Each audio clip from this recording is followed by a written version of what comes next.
Hello বন্ধুরা, আবারও চলে আসলাম আপনাদের সামনে এসআইআর নিয়ে একটা সম্পর্কিত খুব গুরুত্বপূর্ণ একটা কোশ্চেন এবং অ্যান্সার নিয়ে।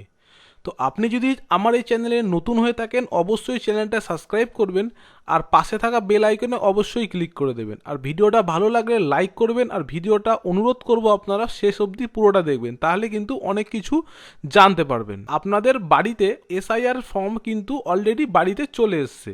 তো যাদের এখনো আসেনি তারা চিন্তা করবেন না, তাদের বাড়িতে ঠিক সময় কিন্তু চলে আসবে। এসআইআর ফর্ম আপনারা কি করে ফিল আপ করবেন সেই নিয়ে কিন্তু আমি অলরেডি ভিডিও বানিয়ে রেখেছি। সেই ভিডিও বানানোর পরেও কিন্তু নানা রকম সমস্যা হচ্ছে ফর্ম ফিল আপ করতে, তাই জন্য মনে করলাম একটা আপনাদের জন্য আরেকটা ডেডিকেটেড ভিডিও তৈরি করে দিই, যেটা ভিডিওটা দেখলে আপনাদের অনেকটা কিন্তু সমস্যার সমাধান হয়ে যাবে। তো বন্ধুরা, ভিডিওটা কিন্তু অবশ্যই শেষ অবধি দেখবেন। প্রথম যে কোশ্চেনটা সব থেকে বেশি এসছে সেটা হচ্ছে ফর্ম জমা না দিলে কি হবে। তো প্রথমেই বলে রাখি, আপনার যেহেতু বাড়িতে বিএলও এসে ফর্ম দেবে আর আপনি যদি সেই ফর্ম রিসিভ করেন তো তবে কিন্তু আপনাকে অবশ্যই কিন্তু ফর্মটা জমা দিতে হবে।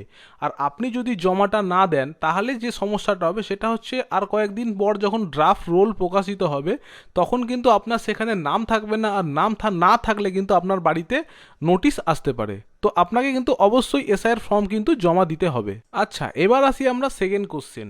বাড়িতে যদি মৃত কোনো ভোটার থাকে বা 1-2 মাস আগে হয়তো তিনি মারা গেছেন, তার নাম যদি এখনও ভোটার আইডেন্টি কার্ড থেকে যদি না বাদ দেওয়া হয় তাহলে কিন্তু তার নামেও কিন্তু একটা এসআইআর ফর্ম কিন্তু আসবে।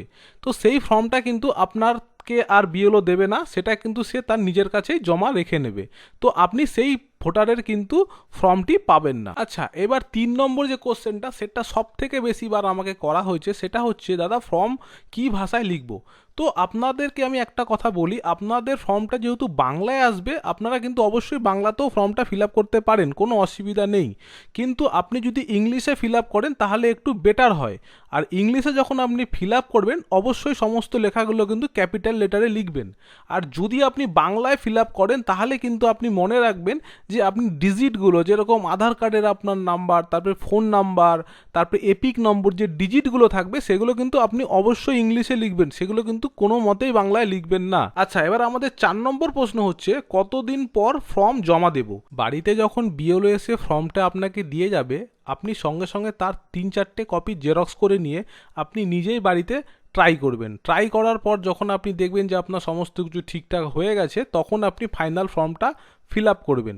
আর ফিল আপ করার পর আপনাকে কিন্তু বিএলও অলরেডি বলে দেবে যে কবে এসে সেই ফর্মটা উনি নিয়ে যাবেন। অথবা আপনার এই কিন্তু ফর্মের মধ্যে কিন্তু যে আপনার যে বিএলও আছে তার কিন্তু নাম্বার দেওয়া থাকবে, সেখানে আপনি যোগাযোগ করেও নিতে পারেন যে স্যার কবে আপনি ফর্মটা নেবেন।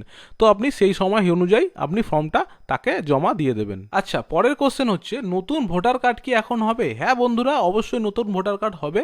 তো আপনারা একটু যোগাযোগ রাখবেন, আশা করি আমি যদি কোনো আপডেট পাই আমি অবশ্যই আপনাদেরকে হেল্প করব। যাদের 18 বছর হয়ে গেছে তারা তো অবশ্যই নতুন ভোটার কার্ডের জন্য অ্যাপ্লাই অবশ্যই করতে পারবেন।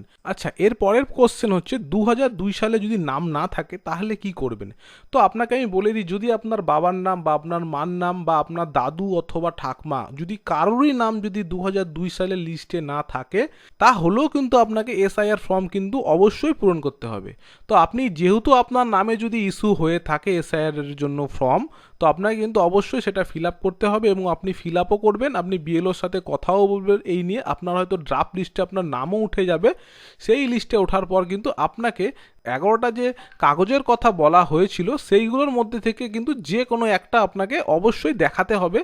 তো আজকের ভিডিওটা বন্ধুরা এইটুখানি। যদি আরও নতুন কিছু আপডেট পাই অবশ্যই তোমাদের সাথে জানাবো। আর চ্যানেলটায় নতুন হয়ে থাকলে কিন্তু অবশ্যই সাবস্ক্রাইব করো আর বেল আইকনটা অবশ্যই টিপে দিও। আর যদি ভিডিওটা ভালো লেগে থাকে লাইক করো আর বন্ধুদের সাথে কিন্তু অবশ্যই শেয়ার করো। আবারও দেখা হবে নেক্সট কোনো একটা ভিডিওতে।